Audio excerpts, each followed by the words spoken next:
சொன்னாங்களே செஞ்சாங்களா?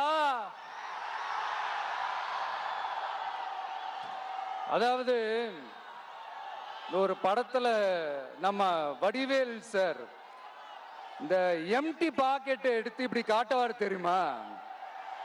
அந்த மாதிரிதான் ஒவ்வொரு வாக்குறுதியும் படிச்சுட்டு அந்த எம்டி பாக்கெட்டை இப்படி நம்ம காட்ட வேண்டியதுதான்.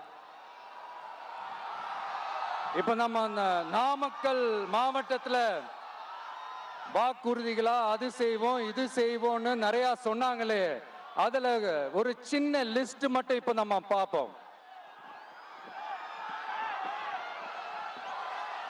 ஒவ்வொரு ஒன்றியத்திலும் தானிய சேமிப்பு கிடங்குகள் அமைக்கப்படும். இவை உலர் களங்களுடன் கூடிய கொள்முதல் நிலையங்களுடன் இணைக்கப்படும். வாக்குறுதி நம்பர் 50.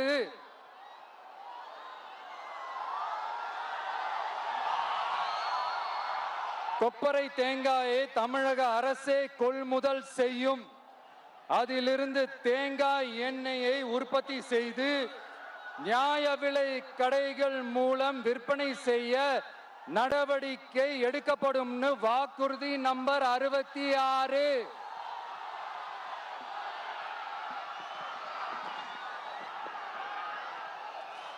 நியாய விலை கடைகளில் நாட்டு சர்க்கரை வெல்லம் ஆகியவற்றை விநியோகம் செய்ய நடவடிக்கை எடுக்கப்படும். வாக்குறுதி நம்பர் 68.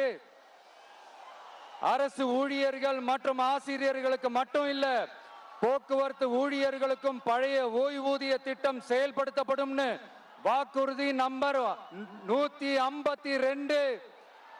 இதெல்லாம் சொன்னாங்களே செஞ்சாங்களா? இப்ப நம்ம நாமக்கல் மாவட்டத்துக்கு வருவோம். ஒரு நாளைக்கு 5 கோடி முட்டைகள் உற்பத்தி செய்யப்பட்டு உலகம் முழுவதும் ஏற்றுமதி ஆகிற இந்த நாமக்கல் மாவட்டத்தில் அந்த முட்டைகள் வீணாகாம பாதுகாப்பா வைக்க முட்டை சேமிப்பு கிடங்குகள் அமைக்கணும்ன்ற அந்த கோரிக்கையும், பாக்டீரியா மற்றும் வைரலாஜிக்கல் பரிசோதனையை மேற்கொள்ள ஆராய்ச்சி மையம் அமைக்கணும்ன்ற கோரிக்கையும் பல ஆண்டுகளா இருக்கு.